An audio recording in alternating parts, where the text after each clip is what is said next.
Welcome, listeners, to www.IronRadio.org, the website and podcast for all things strength sports and sports nutrition. With your hosts, Lonnie Lowrey. Remember, Phil is like a gnarled old oak tree held together with scar tissue and bone spurs. Rob Fortney. And I'm telling you, the pain that I would suffer was beyond excruciating. And Phil Stevens. Just do it, Rob. You'll kill all those nerves. Thanks for listening. Welcome, Iron Radio listeners. This is Lonnie Lowrey. I'm an exercise physiologist, and I'm a licensed nutritionist, and I'm a former competitive bodybuilder. Yeah, this is Phil Stevens. I run Strength Guild, compete in powerlifting, Island Games, and whatever else comes down the road. So, My name is Dr. Mike Nelson, a faculty member at the Kerrigan Institute, creator of the Flexa Diet certification, and a bunch of other stuff. Right on. All right, everyone, we're having some technical problems with the audio today, so bear with us. We have some fun stuff to discuss in any case.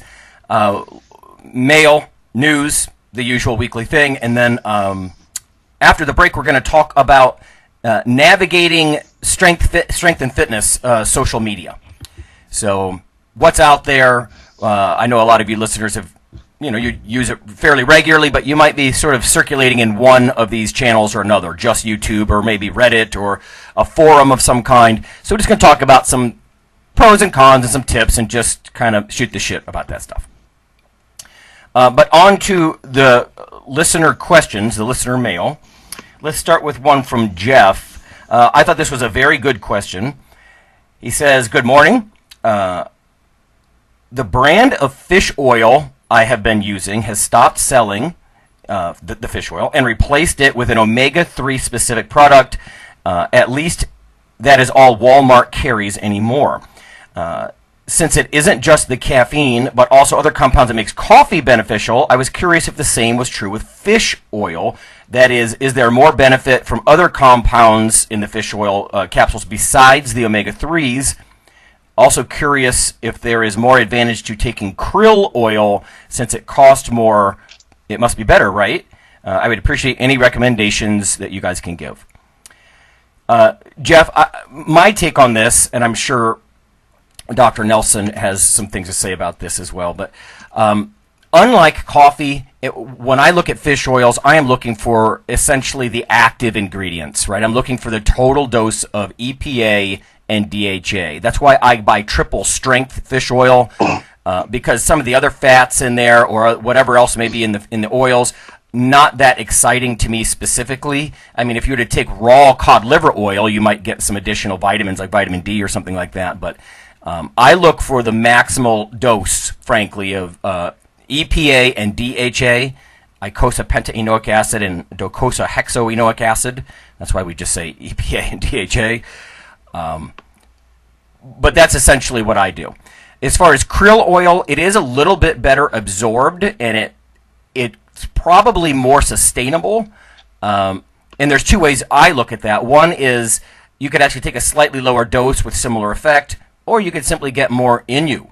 The only data I've ever seen that are even mildly concerning about fairly high-dose fish oil, omega-3s, would be there's some weird, hard to interpret links with prostate cancer, but that might be linolenic acid, which is the plant-derived, like walnuts and flax type of omega-3, and not as much on the EPA-DHA side. I will say that the EPA and DHA are more potent. They're anti-inflammatory and probably their antidepressant effects are more potent than the linolenic acid, right? Alpha-linolenic acid, the plant omega-3. So I look for the specific omega-3s. Now, having said that, there was a very interesting talk, and I'll bring this up in a future episode. When I was in Ireland, a guy was using structured triglycerides, and I haven't seen anybody talk about this for the longest time. I've worked with different supplement companies about this and tried to push it, but when I did, it was too expensive. But this guy's trying to seek commercialization, and he's using other highly unsaturated long-chain fish oils, essentially, what we would call fish oils, stearidonic acid, SDA. So there could be a couple of other long-chain fats in there other than the EPA and DHA, but Jeff, that's what I go for. It's a little bit different than a matrix like coffee, where there are many dozens, even hundreds of phytochemical compounds that could be dopaminergic or have these other, antioxidant effects and other goodies in there. But I don't know, Mike, what do you look for in a fish oil? And what should Jeff really look for? Whole fish oils versus something that's a EPA, DHA specific. Yeah, I agree with you. I don't think it matters a whole lot. I mean, the biggest thing is look on the label, and I'll actually have clients take a picture or read it back to me, the actual amount of EPA plus DHA. Most of them now, I mean, higher strength or more concentrated fish oil is pretty common and has come down a lot in cost. But several years ago, you used to go to the store and it's like 2 capsules. Oh, you have a combined total of 174 milligrams. Oh, you basically need to take like the whole container. Right, that's right. But you don't see that too much anymore. In terms of krill versus fish oil, I agree. There's a little bit of data showing that the krill, the phospholipid form, maybe slightly more bioavailability or about more bioavailable. Probably doesn't matter, really. The only time I've actually considered using krill is if I have someone who I do send them at-home tests that'll look at their fish oil amount in their whole blood, and they'll also look at red blood cell membrane content. Yep. And if those are not kind of matching each other, so their whole blood is high and their red blood cells content is low, everything checks out from their doc and there's no other issues. In theory, you could use a krill oil at that point. Having said that, I have yet to do that over the last 5 years. I know, me too. Yeah, I haven't really ever had to do that. The only other thing is that for me personally, I mean, there's been some consumer lab reports that most of the fish oil is pretty good. Obviously, look to see where they source it from, or you can call the company and get some specifics. But fish oil, I will do a little bit more homework and make sure that it's actually what's in there is in there. It's as clean as you can find. I do get a little bit nervous about that because it does become part of your structure. If it's vitamin C or a B vitamin, depending on the form, I don't get as worried because it's going to go in, do what it needs to, and basically just get whizzed out. But things that become more of a structure, I'll spend a little bit more time investigating and spend a few extra dollars, even if it's just for my own kind of peace of mind. Right. It is worth pointing out. I mean, I've looked at this. I have some articles from the Cleveland Clinic.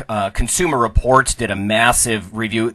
Almost no one is finding heavy metals in big brand fish oils. I mean, for one thing, things like mercury and lead, they're not particularly lipid soluble, so that's the guy from the Cleveland Clinic was going on about that. Like, why are you worrying? It's not even soluble in oil.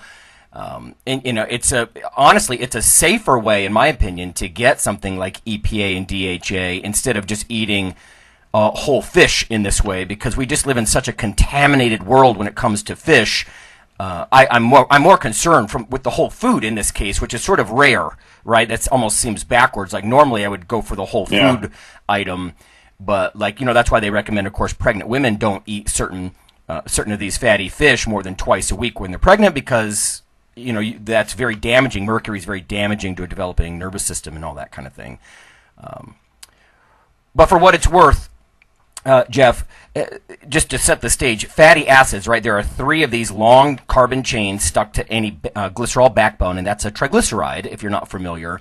And so those specific fatty acids are also individual. They have their own names, like EPA or DHA. Each one of them has different physiological effects. Some of them can convert and retroconvert into each other.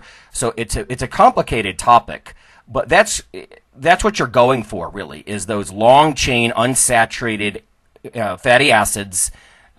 In this case, triglyceride form, presumably, and that's why I was mentioning structured triglycerides, because those are synthesized and they rearrange how those fatty acids are attached to a backbone to create a synthetic fat, and you can deliver specific fatty acids better depending on where they are on the triglyceride molecule. It's very interesting stuff. But anyway, I digress.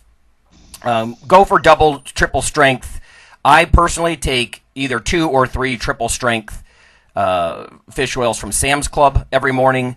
I mentioned Consumer Reports. They not only did a screen for heavy metals and didn't see that in any of the major brands. I'm not saying all brands are clean, but they also said bang for the buck. The Costco and Sam's Club were number 1 as far as pennies spent per milligram of EPA or DHA, and Walgreens was third. So I thought that was sort of interesting. So those are the places that I would look and go for the double or triple strength, because that's the active ingredient. Again, I think it makes it different from something like coffee, where there's so much good in coffee that's not caffeine, but I'm not sure there's so much good in fish oils that's not EPA or DHA. So, you have a gram total you're looking at for combined EPA and DHA, Lonnie? I'd have to go look at what my capsules are, but I actually shoot for something like 2,000 milligrams combined, and yeah. I'm not really picky. Is it more EPA or more DHA? There are some data out there that men are a little lower on DHA than EPA. So when I actually designed the Flame Out product that the Biotest guys sell, or helped do that, I made that heavier on DHA because most of their customers are men. Yeah. But again, there's some retro conversion that goes on back and forth, and as long as I'm getting, most people are going to get less than 500 milligrams a day, probably less than 250 milligrams of these combined fatty acids. A lot of the research says the anti-inflammatory or antidepressive effects start at about half a gram, right? 500 milligrams a day, and it kind of goes up from there to whatever you feel comfortable doing. And again, for me, that's something between 1,000 and 2,000 combined is what I usually look for. I don't go super duper high dose, but I don't know, Mike. What are you doing with that right now? Yeah, it's usually where I'm around. 2 grams. 1.5 to 2.5 to 2. Unless I know someone's like really low, then they may consider going higher for a period of time. But for most people, I think I would agree with that. Yeah.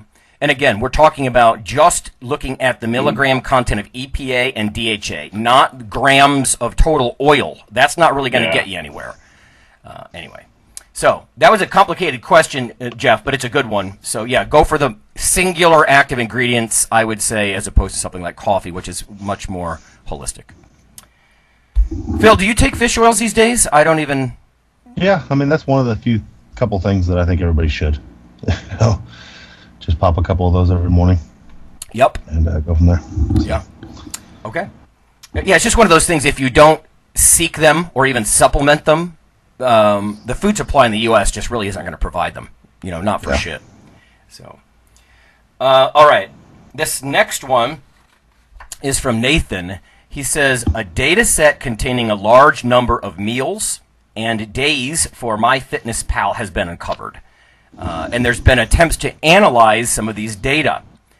So he showed me, he sent me a couple of links. I pulled up one of them. I didn't do an exhaustive read through this, Nathan, but I did pull one.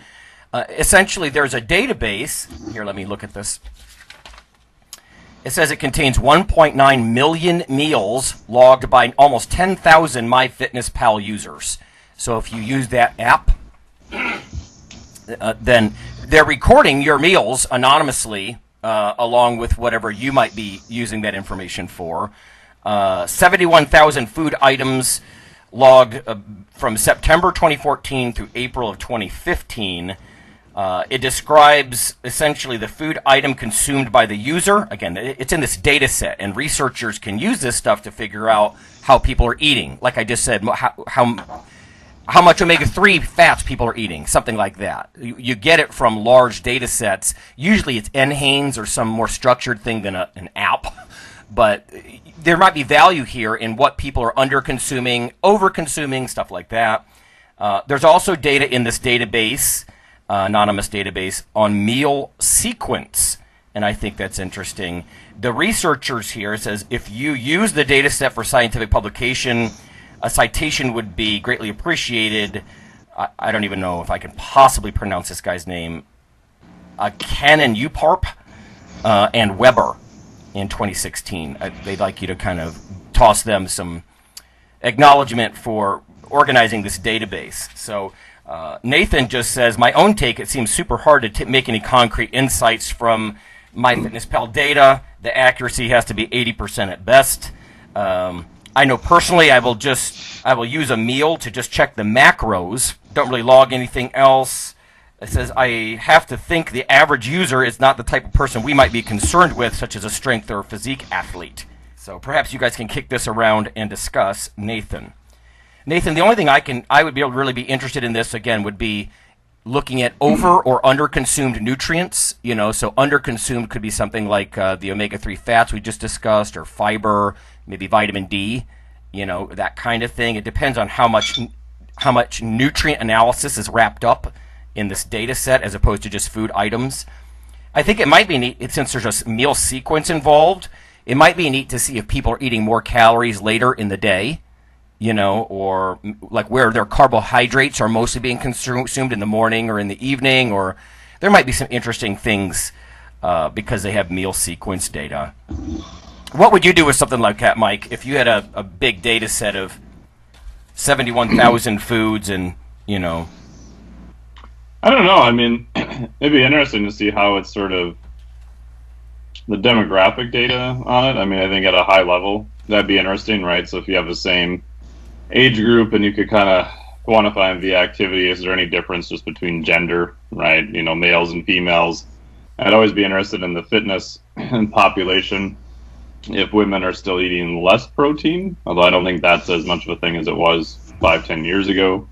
So kind of general trends like that I think would be interesting, but I don't know. I've used MyFitnessPal for quite a while. I saw some clients using it. I kind of switched a little bit more, playing around more with Chronometer, which actually pulls from the USDA website. Mm-hmm. Just pros and cons, right? Because more average foods that people may eat are not going to be in there.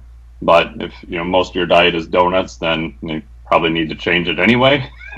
But MyFitnessPal, I've noticed sometimes because people can enter anything they want, and it's not always verified, you get some weird stuff in there once in a while too. But if you've got enough numbers in there, that kind of outweighs it. But yeah, I don't know. It'd be interesting. I guess I'd have to see how exactly they break it down and how would they kind of spot check some of it for accuracy too. Right. Just scanning through this, it almost looks like you might be able to search for something like dairy foods, but not necessarily protein. You know what I mean? I don't know if it's nutrients or if it's just the food items. There's still some interesting things if you want to get your fingers on the pulse of how, like, our population, or at least fitness people, might be eating, Looking for trends would be interesting, right? Just on average, what are people seem to do? Yeah. But as far as I know, I don't know what kind of demographics. Do they have the gender data? Maybe not, or it'd be nice if there was some body weight or body fat or performance data so you could start to make some correlations and dig around. But there's really nothing to link it to other than the simple fact. And we do need this, right? Again, that's what NHANES does, is it says this is how people currently eat. And it would be interesting to basically be able to look at fitness people like this and maybe compare it to a Gen Pop database like NHANES, and see if on average there are some differences in macro consumption, more protein or less carb or whatever. But yeah, I didn't be interested in if people have, and they may not be able to tell you this, if it's kind of sort of pre-filled out ahead of time, like people sort of plan what they're going to do for the week, do they tend to be, leaner than people who just enter random stuff in at random times? Yeah, you need some of the body comp something to link it to, I think I agree with Nathan. The accuracy is going to be suspect. The number one problem, one of two huge problems when people log information is, even if they're not over or under reporting, portion sizes, they don't do it right.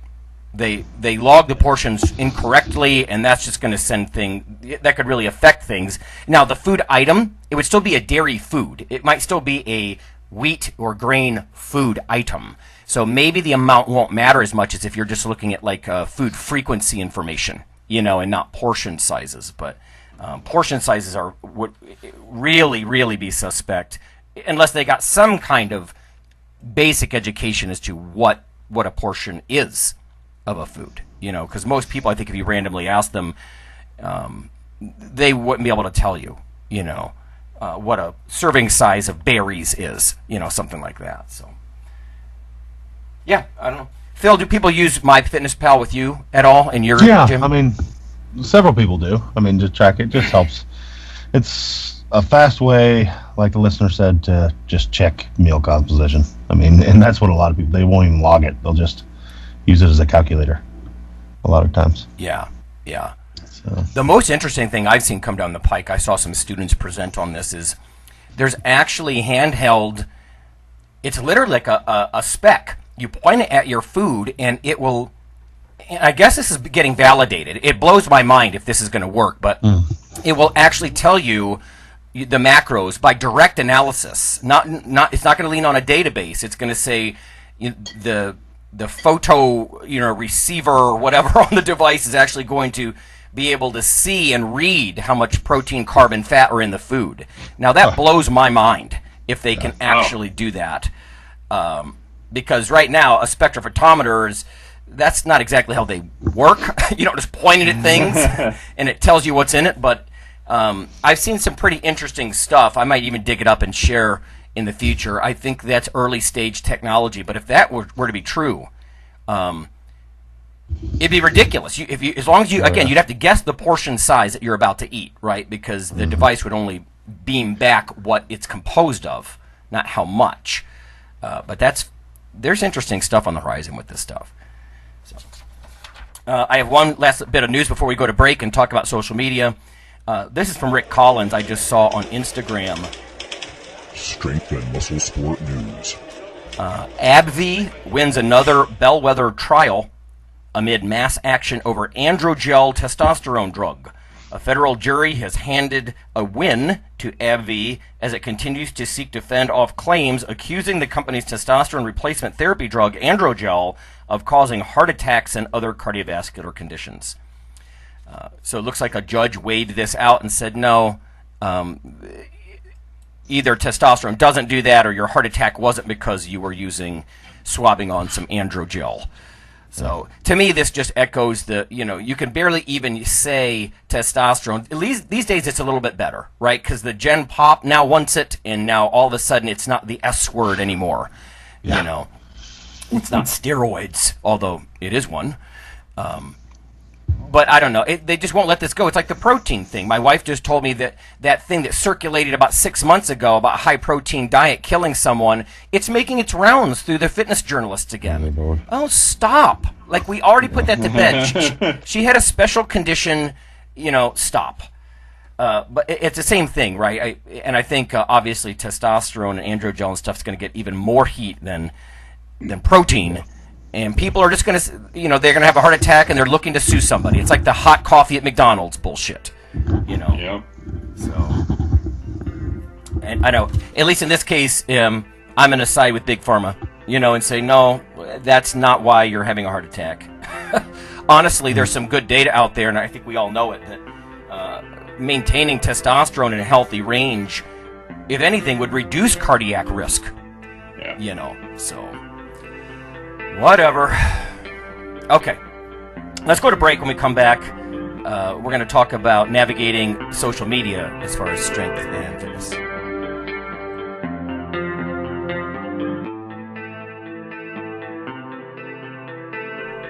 Hey listeners, this is Dr. Lonnie Lowrey.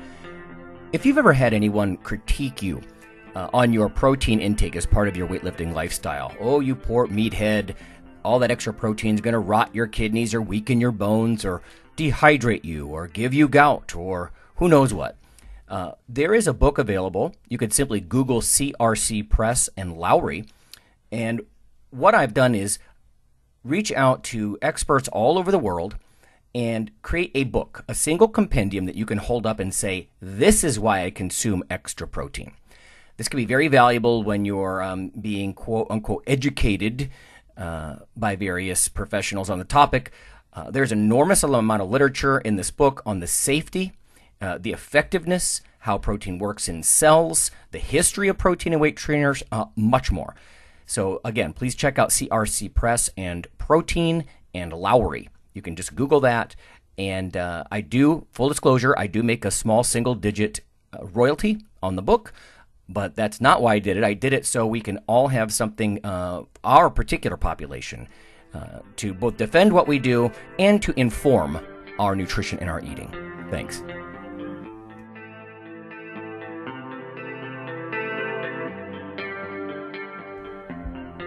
IronRadio is, of course, primarily a podcast.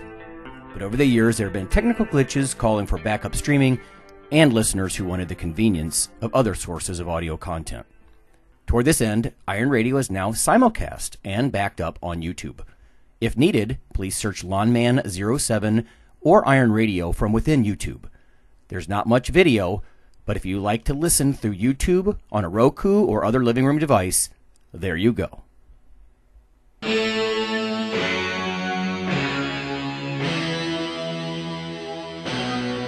Like your weekly fix of Iron Radio? In addition to being a popular institute on iTunes, we are also on email. Simply go to www.ironradio.org and sign up for the voluntary email. You'll get a once per week email, no more. That's little more than the show notes and a link to the audio. So go for it.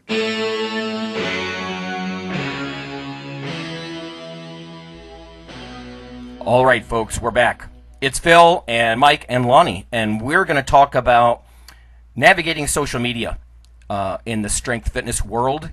I'm going to start just by setting the stage, I guess, with what we mean by social media. Let's define that, because so many people are involved and engaged on a daily basis. I think Facebook is going to be central. It's probably the big boy on the block. I don't like that at all. I hate Facebook.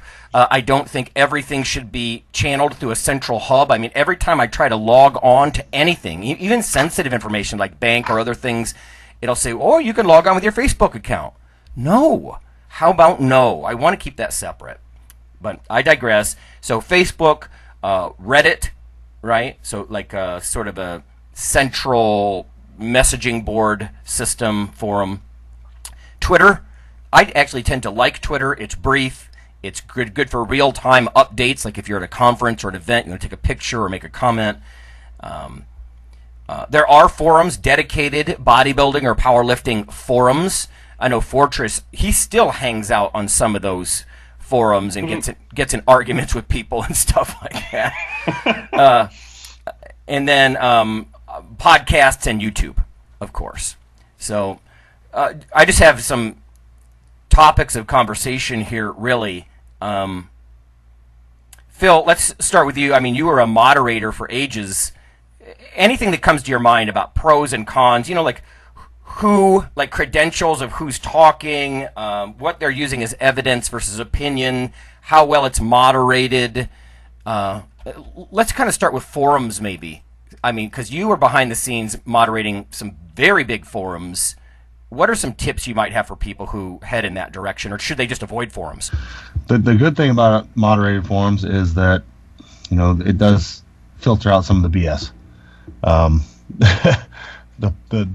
The problem with it is it filters out the BS.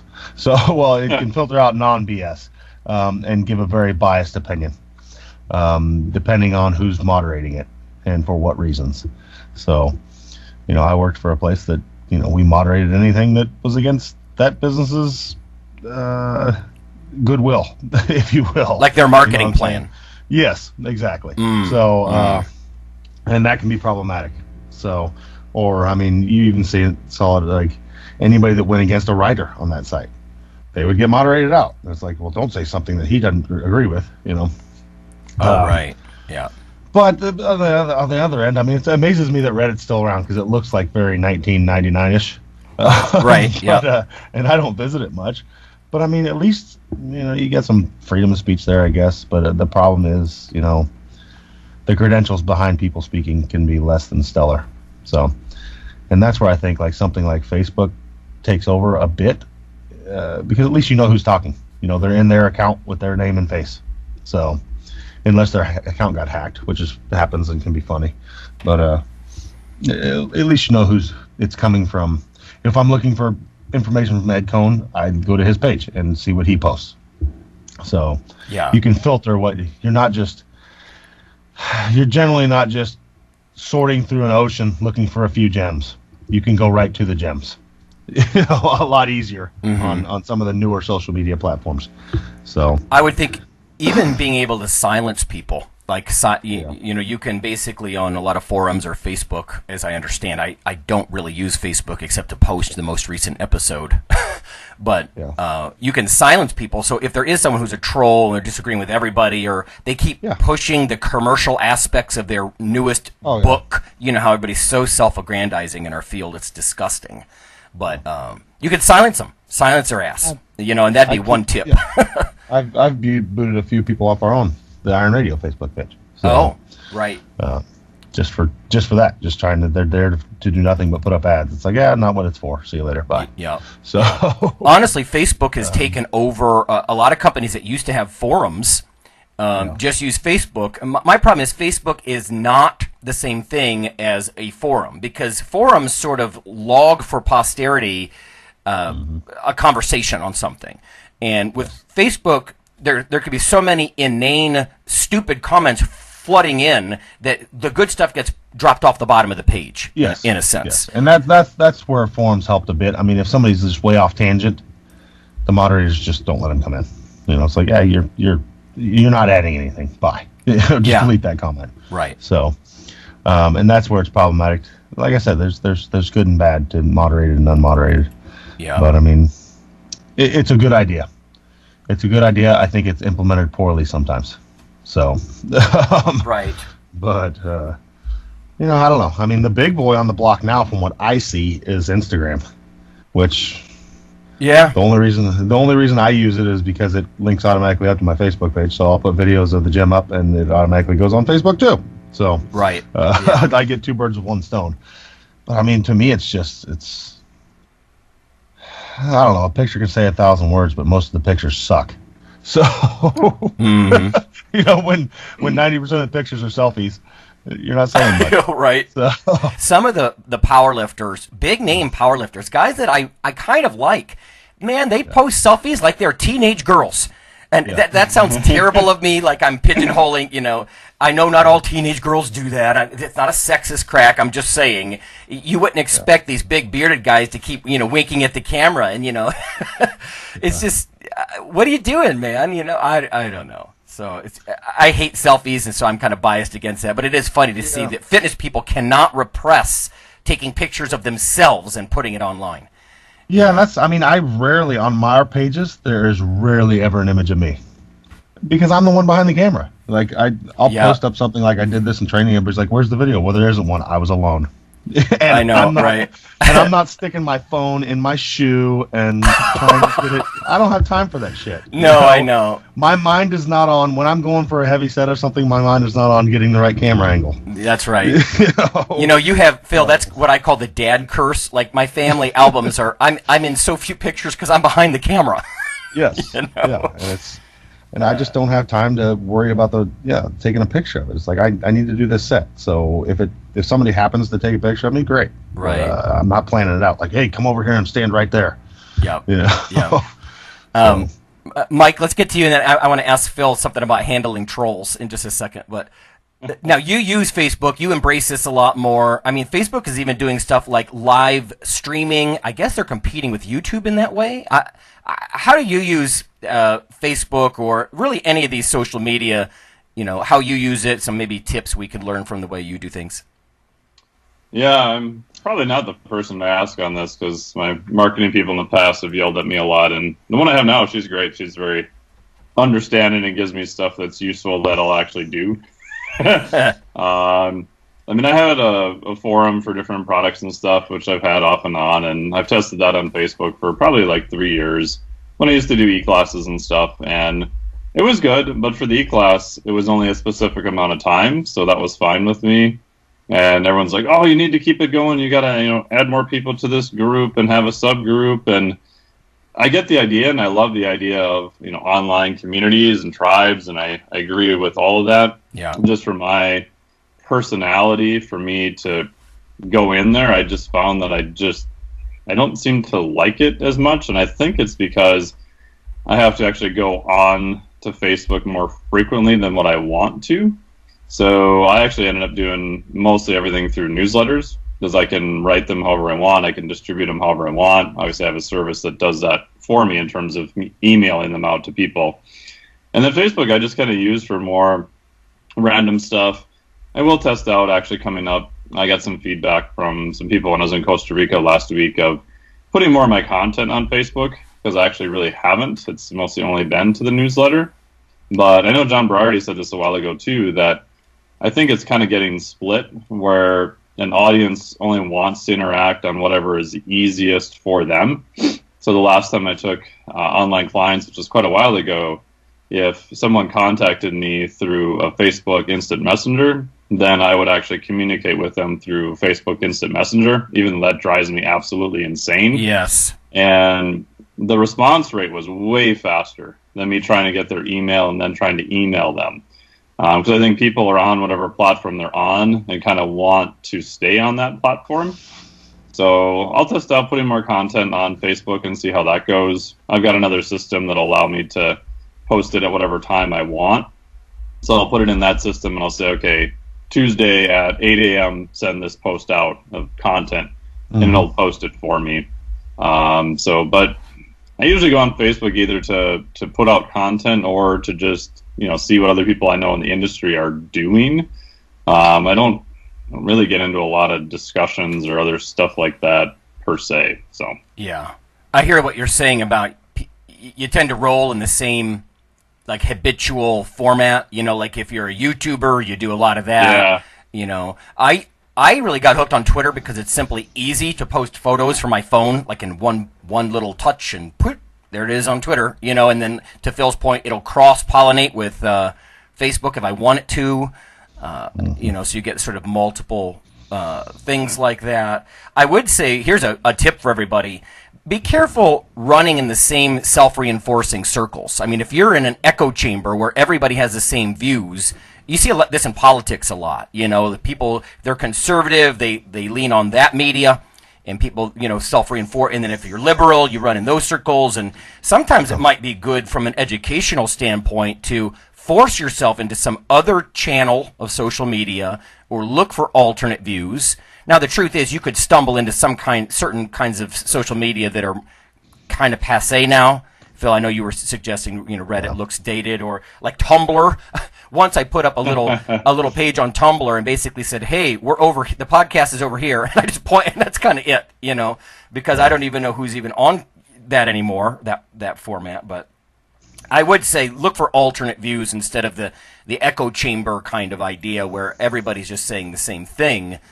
And I'm sure that's true with you get some of these more zealous communities. I don't know this, but I'm guessing there are certain CrossFit factions that are a bit like that. Like if you're going to go on there and say, hey, high carbs are great, you're probably just going to get nothing but attacked. I could be wrong. I don't really run in those circles, and maybe I should go take a peek, Yeah. I'll do that once in a while. I'll take an assignment for writing that I don't agree with. So I did one that was questions about and writing up even a meal plan for a ketogenic person who's a vegan.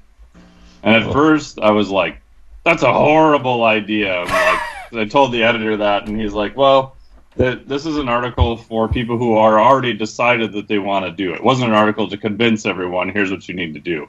And I'm like, okay, I suppose there's people who are vegan who want to try a ketogenic diet. Okay, that kind of makes sense to me. I'm not saying start there. And most of it was just, can I actually come up with anything that's, halfway decent, with that heavy of a constraint on it? And it turned out pretty good, but it was hard. But I did it more of an exercise to see what happens and, is it something that you can do? Not necessarily saying that everybody needs to start here either. So right, yeah. Sometimes restriction breeds creativity. It's going to force you to come up with something. I'm doing something similar on Monday with a reporter wanted information on really high sodium diets and how they're helpful, and I'm like, well, that's a minefield right there. In today's world, I mean, there might be some need for that, but in who and compared to the typical diet. But to your point, right? Yeah, sometimes giving information outside of your wheelhouse forces you to go educate yourself or get creative yourself. Yeah. Phil, I wanted to ask you, how do you deal, as somebody who's a business owner, and I don't know, are you more politically correct? How do you deal with a troll, someone who's just disagreeing with what you're saying or is just full of shit or self-aggrandizing? I mean, on Iron Radio's Facebook forum there, I know you can just shit can them, just get rid of them. But how would you typically deal with a troll? Like, I have one or two that I've run into, and I probably have a couple currently. I just ignore them. They'll say something, and we just keep the conversation going, and they shut up. You know? It's like many things. I mean, people are looking for attention. If you don't give it to them, they end up going away. If I need to, I just, okay, you're not alive in my world anymore, and just push the button. That's the neat thing about it is, I mean, but generally I don't. I mean, but I'm one of those weird people where I'll put up posts every once in a while just to see who will unfriend me. You know? I'll put up a post and literally watch my little ticker like, oh, I lost 7 friends. Yeah. But usually if I do that, the odd thing is I'll lose like 7, but I'll gain 12. So yeah. You know, Phil, last week we weeded the garden. We lost a listener, a supporting member last week. I just happened to notice, and I couldn't help but think, is this because of what Phil and Jim were talking about? Yeah. Did you offend him? You know, I don't know. You know, and it's I don't know. I mean, I'm so old, and I don't care anymore. It's like, if you don't like what I have to say, go away. You know, and the bad thing is, or good thing maybe, is I do the same thing at my gym. You know, like if I have a kid that comes in that doesn't want to listen, it's like, hey, you know, you can leave. You know, leave or listen. You know, because I'm here to help you. Yeah. So, and it's the same thing on, you know, I really don't. My people are going to follow me. And I'm not looking to make everybody happy. Yeah. You know, I think it's the one thing, you need to find your niche and then just, you know, do that. You know, you have so many people that are so PC and trying to please everybody that they never do. So yeah, they end up being so vanilla that there's nothing to them. There's no content. But well, in a sense, Iron Radio is an extension. It's one of the channels of social media for your gym, you know, and so we're very much in agreement on that. Like, if people can find us, great, you win. As far as we're concerned, if you like these conversations, you know, and some of what we bring to the table, that's great. And if not, I don't know, just go away. You don't have to listen. It's not a business model. You know, it's not a traditional business. Yes, we're listener supported, and I appreciate the people who like, hey, that's what I'm after. You know, these guys know their shit, experience or education or both, and you know. But other than that, we don't market nearly as much as we probably should. But again, it's just not a business model. It's just like what you said. If they want to, you know, not follow anymore, all right, go find something you want to self-reinforce. Go ahead. Yep. You know. So so I really don't have to deal with trolls much. I mean, but the few I have, like, and most of them, like on the Iron Radio page and stuff, literally they join up and then they post an ad. Right. And it's like, okay, you're gone. Trying to sell something. And I've become pretty good at filtering those people out when they try and join. Like, if you've been a member of Facebook since last month and you're a member of 700 groups, okay, you're not real. Yeah. You know? You don't get in, you know. I doubt any of our listeners are this naive, but sometimes you'll see this, you know, like 19-year-old girl with her butt in the camera, you know, and she's got fitness attire on, but I'm like, you're not a real Iron Radio member in all likelihood, you know, especially because you can tell from the text. I'm not saying because she's a woman. That's not what I'm saying. I'm all defensive about sexism today. I'm just saying, you know, she's like, oh, hi, you know, and I'd like to join. Sure you would, you know. Anyway, but some people are like, oh, you know, okay. One last topic for Phil, because I know you have to pay. Are forums or certain websites, are they ever worth like pay subscription? I mean, let's face it, we are listener supported here on the podcast, and I think don't you use that with Strength Guild? Some of the online stuff you've done. Yeah, we've done it in the past, and I know Jim Windler does it successfully, and several other people. I think Kelly Starrett over at Mobility WOD. Yeah, and I think the good thing about it is, even if it's a low price forum, you automatically just don't have trolls. Trolls keeps them out. There are people that come on, and that is their sole reason. And the only reason they do it because it's free. If you make it $1.99 a month, they just don't come, or it's 99 cents. They just don't pay, and you lose 99% of them right away with that. If you get people to pay it, it's clever. And then Jim's is a little more than that. I don't remember what it is now, but it's not much. but that's pretty much like his only social media, and it's like I'm only going to talk to people that want to, yeah, that want to hear me, and it makes sense. Yeah, Trolls. I think they're cheap. A place for it. Trolls and advertisers, they're cheap, and if you put any barrier at all, they're not going to pay it. 'Cause they, like you said, free is their key word. Yeah, exactly. They're looking for free ways to just promote crap. So yeah, but promote asininity or a product. Yep. Whatever. So no, cool stuff. Mike, any thoughts on this kind of stuff, like paying for different social media channels or dealing with trolls? Yeah, I mean, I don't really respond to many people at all anymore.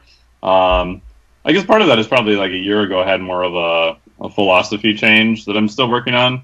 And the short version is a guy gave a really cool story. You can look it up online about a lighthouse versus a tugboat.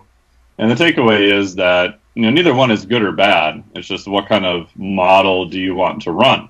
Where the tugboat is you're going out into the area and you're taking boats one by one to safety.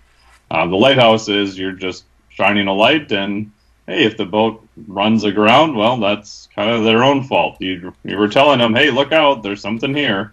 And I realized that for me, I was trying to sort of help everyone, and then when I followed up with them, nothing really got done, right? I mean, paid customers and that kind of thing aside, right? So I realized a lot of the free stuff that I was doing, kind of makes it feel warm and fuzzy, and I'm not saying I'm against it per se, but if I'm trying to make an actual difference, I probably was just kind of kidding myself that I wasn't making as much of a difference.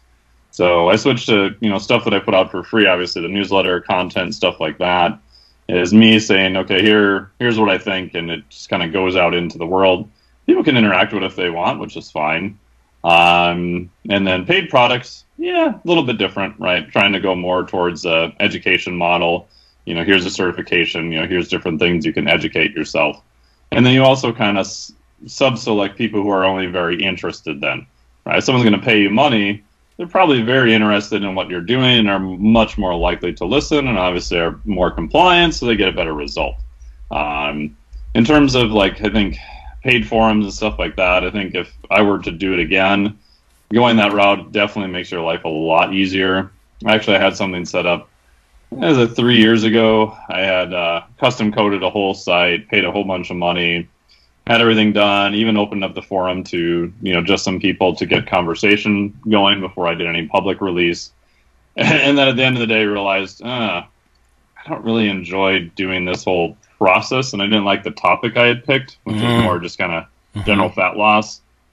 So I ended up just canning the whole thing at the last minute. Oh. It's kind of a painful business mistake since it spent 8 months of development and a shitload of money. But I think it was good because I realized that a lot of the stuff is what do you want to do and what are you going to keep doing. I think that's where you can provide the most value. And if you're like Jim Wendler and if you only want to deal with these amount of people, having a paid site is awesome, right? And the customers are like, hey, I pay a small nominal fee and I get access to this person and their community. So I think that's definitely much more the way to go. I think Facebook even just announced something today that they're actually allowing paid sort of forums and membership sites on Facebook. That's kind of been a gray area in the past. I think that'll even probably go up quite a bit more from there. And obviously Facebook, since they're going to be making more money off it, I would imagine will be kind of cross-promoting it a lot too. So I guess, and who knows if this will come true, that more people are probably going to start going that direction even more. Right, yeah. I like what you said about Lighthouse. To me, I always think of it as push and pull content, Yeah. And a podcast, we do this every week because it's push content. We can broadcast it out there, and then the ships at sea can use us to their advantage if they want, kind of thing. And we don't have to make everybody pay because if the troll doesn't really get any comment. I mean, if he sits there and bitches and makes fun of us or mocks us to his training partner, no, it doesn't really ruin anybody else's day, because he's on his end, and I don't have to interact with the tugboat idea. Wading down into the quagmire of the internet, I think is generally a bad idea if you're a content provider. Like you said, it can be good to work with individual clients. I don't even do that for the most part these days. But you can have a sense of community without the trolls and the a-holes and that kind of stuff with the push content. I even turn off comments on YouTube because, I mean, you don't have to spend any amount of time on YouTube, other YouTube channels, to see that the comments very quickly devolve into pornography and hate and, judgment. It's and profanity. It's ridiculous how bad. I know YouTube's been doing some things lately to try to correct that, but I just turn that off. Like, in other words, I dock the tugboat. I'm not going to wade out into those individual comments and just get pissed off for my whole afternoon because I just felt like I had to defeat someone in a conversation. This is somebody I don't know, I don't care about, but I don't want him to affect the other people in my community, Oh, yeah. And we don't have to worry about that. That's why I love the podcast genre, and you and I both, and Phil too, something we all have very much in common is we've written hundreds of articles for lay media. Oh, yeah. And this is faster too. It's faster. There's no trolls. Both of those are lighthouse types of push content, but this is just so much more efficient. We can have a conversation, and then people can skip around in it or just not listen. And we don't spend dozens of hours, writing it essentially. So yeah, and I'm always interested in even business models where you can even go further. So, for example, like my good friend Dr. Ben House, I was at his place in Costa Rica again for 8 days last week, and he didn't really respond to hardly anyone on social media that was not sort of a paid customer in some form for like an entire year. Oh. And he did that based off of one of Stu Phillips' comments was that the bathrooms are for paying customers only, which I thought was pretty good. Yeah. That if you're paying and you've showed that you kind of are willing to put some time and effort into it, and obviously money is just an exchange of value in that way, and it's easy to look and see, then okay, yeah, maybe we interact with you. But if you're just trying to absorb all the free information, hey, that's cool. You can still read the post. You can still get all the information. But there's not I think the thing that bugs me the most is the expectation of, hey, I replied to your article, you didn't reply back, because I've had a few of those emails which I'll then never reply to. It's like, oh, you just put a comment there, that's cool, thank you, I appreciate it, and thank you for letting me know, but when your next email comes 23 minutes after your first one and you're upset that I haven't answered you yet, off you go to the bottom of the list. Yeah, turn off comments. What was hard for me was toward the end, of my regular writing for testosterone.com and Biotest and all that is, and you went through this too, and Phil lived through this as well, but they would then sort of more or less insist that you interact with the crowd after you wrote something, and I have a little Post-it note next to my computer screen actually of different responses. Like if a troll came out, what are my politically correct responses? Well, I appreciate your comment. I appreciate that everybody is being, intellectually civil. Let's keep it along those lines. And just try to shut it down before it starts. Thank you for being civil. We're going to just try to go, I don't know what the science says on your particular tangent there, so we're not going to go there. But it did sort of make you get in the tugboat and wade out into it. And then, you have to have these sort of caveats about, thank you for your opinion. Otherwise, we're going to ignore you, and then have to, rely on a moderator to delete that dude if he's getting ridiculous. But I never really cared for that model. I do like the sense of community. Maybe we should just kind of wind this down you had brought this up originally. Social media communities are secondary communities, right? Where a primary community might be like literally going to Strength Guild and, having fun with your buddies and lifting together and spotting each other.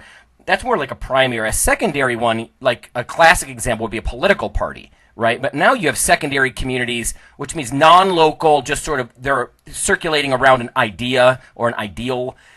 And strength and fitness and things like the podcast, we do have a community, and that's why I value, the people that support what we do so much. They don't have to, and yet they enable us to continue doing this, to keep the lighthouse on, in a sense like that. But it's that sense of community, because I'm very sensitive to the idea that there could be somebody in the middle of, Oklahoma or Kansas, and they lived in their garage with their two young buddies, or not even just young, and they don't have any connection to good information or bodybuilding or powerlifting. And if that's their thing, now suddenly, instantly, as long as they have, internet access, they're part of this secondary community that can be positive and supportive, as long as the people kind of, they're leading the discussions are keeping it that way. Yeah. Yeah, and for kind of my own business model, that's something I spent a lot of time thinking about. And I've tried, like I said, having different forums myself, and I don't know why. I think it's the having, like you said, to wait out and answer questions, even from people I enjoy answering from, where email I feel like I can manage a little bit better. But so in terms of community, I've been thinking maybe I'll just try to get people to an experience that's outside of their environment. Like I said, I've been to Ben House's place a little bit, and just different conferences and even trips, we've taken to Spain and Tokyo and all over, that when I think back on stuff, those are the things that I remember, and talking to other people, those are the experiences that they seem to remember. Mm-hmm. And I think that those experiences are going to become, sadly, more rare going forward, which I think gives people more of an opportunity to do something like that, and to have them come back and go like, holy crap, everything seems different now. Like, oh, that's good, right? Pulling them entirely out of their own environment, sticking them somewhere else for a period of time, especially even a little bit more foreign, probably the better, sticking them with other humans they have to interact with on a nice basis per se, and having those groups be kind of curated. So that all the people in the group are most likely going to get along. In my brain, I'm thinking, how can I get people to do more of those experiences of kind of what I call true community and tribes? And maybe in the process, I'd just forego not even having online community as a stepping stone, right? So if you go and do something like that, whatever it is, maybe we have a little bit of an online community after that, because we've had that shared experience already. So I've been thinking about that, and even maybe if I do my own mentorship, with just a small group at my own place once in a while and things like that, and not really doing the intro kind of community area, I guess. I think that's a very important, that hybrid idea. It's almost like a hybrid course. It's not just online, but you got to show up to do some of the labs, like for 1 week in the summer or whatever. Yeah. I like that idea very much. I think the fact that Phil has a physical brick and mortar place really lends something to Iron Radio, right? He has a group, and it can kind of feed back and forth. I listen to some other podcasts in completely different genres, hobbies, and stuff like that. And if there's a store involved, it somehow legitimizes it to me in some way, because there is a real investment, in structure and time and money, and there's something real attached to it. And I mean, we're not all part of Phil's gym, but there is that primary community, that tribe, if you will. And I do think that kind of thing matters as well. So, like you said, we're having somebody come to your place and then maintain that community after the fact until maybe next year you meet again, or something like that. So that's cool. Yeah. Yeah, and even with the carrot course that we designed, which is, a full year, it's a flipped classroom, so most of it's online. But for each module, there's 3 days where you have to, show up, and we're going to show you how to do exercise assessments, and then you're literally going to do them. So if we're doing a Wingate, then, you're going to be doing a Wingate. Neat. Because we all agreed that there's too many programs that are only online without the application basis of it. And we didn't want to create a program that didn't have a heavy application. And part of that is you just have to be in a room with equipment, with other humans.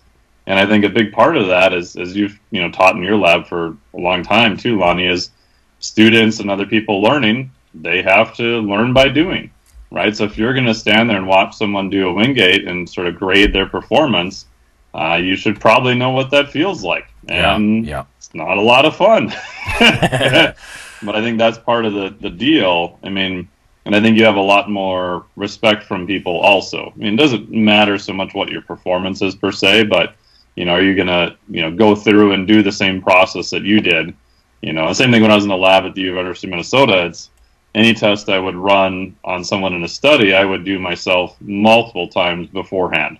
Yeah. So I have a very good idea of what it is, both from how it feels and then also obviously practicing it from a technique standpoint too. Right. We didn't even get into the people who they spend all day on social media and they never actually do anything. And I think that's why we do, right?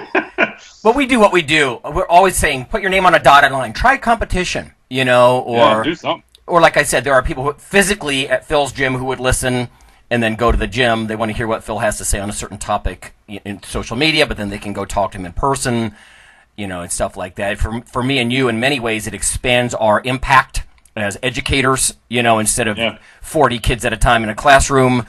You got 25,000 this month, probably, give or take, listening to what we have to say. And so it matters. It matters to us, which is why we keep doing it. But anyway, yeah, community is always going to be a big thing, and interacting in some way. I tend to be introverted, but I still don't throw me in a room and do stupid icebreaker activities. I had to do that in Boston a few weeks ago. It's killing me. You can imagine the flat look on my face. I hate small talk.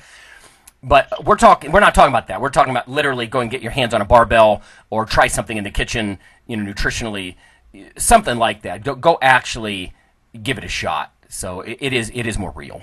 Anyway. Yeah, and that's the one thing that I do get a little worried tying it back to social media is so if you email me and I do get around to answering your question, which I try to for most people because I feel honored that they reached out to me, and you come back with a second question and you're not a paying customer, I'm actually, even if you are a paying customer, I'm still probably going to ask you what happened with the first thing, right? So if you're like, fat loss, and I say, okay, eat more protein, eat this amount, then you come back and you're like, I'm worried about carbohydrates now. It's like, well, how did the protein thing go?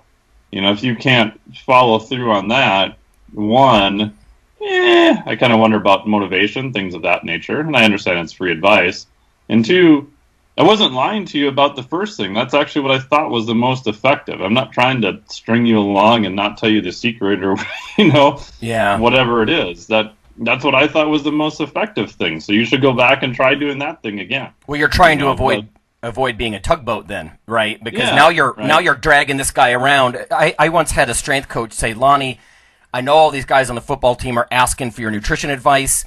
Don't you give them any advice until they prove that they are going to follow up on the first thing you said. Because then they're not even invested. They're just going to keep, hey, doc, stop. Yeah. Because you're not going to do any of this. So he was saying, don't waste your time. And that really stuck in my mind. Like, okay. Yeah. Yeah, it's like step 2, you show me that you did step 1. Or if you have a question about it as you were doing it, okay, that's all right. Yeah. But you don't get to skip to step 2 without going through step 1. Because it's just not being a dickhole. It's just not that effective. Right. And that's why I like the lighthouse effect of IronRadio, right? We could put it out there, and if someone wants to just dick around and not follow and they just want the next bit of information, all right, here you go. Because I'm not committed to babysitting you doing or not doing, acting like an action item on what we learned last week. I don't care. If you want to just listen to some more, fine. Maybe you just be a, passive consumer if you want. So. Yeah, and there's nothing wrong with that. It's just I think once you start expecting other people to kind of follow up, drag you through for free, it's like, you probably won't make a lot of friends doing that either. Just a heads up. All right, brother. Well, that's a wrap. Yeah. I think that's good. That's something we let us rant. Yeah, exactly. We've all and ranting. We're all going to rant because it's a kind of thing that anybody has some connection with these days, and we've worked in some of these settings and rolled our eyes for 2 decades. So anyway, all right, good stuff. I guess we'll see everyone next week. See ya.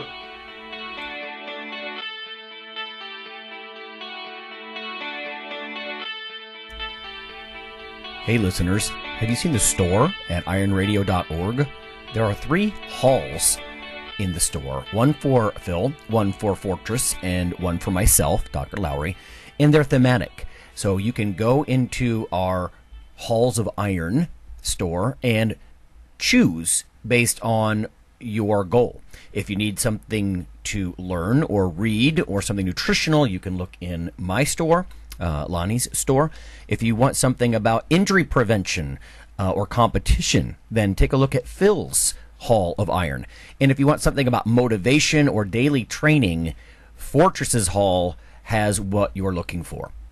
There are some fun, heroic descriptors as you browse through the stores. We try to make it a little more fun than the average boring online store. And whether you're a novice lifter or someone more experienced, you can take heart that you're not wasting your time. The things that we put in each Hall of Iron are actually based on our own recommendations. Protein powders that we know to be good, knee sleeves, wraps of some kind, things that Fortress uses in his own training. The stuff you see, you know is good. This way you don't waste time. So check out the Iron Radio store at ironradio.org and let us know what you think on the forums, and certainly you can request products and we will screen them before they go in. So thanks for listening.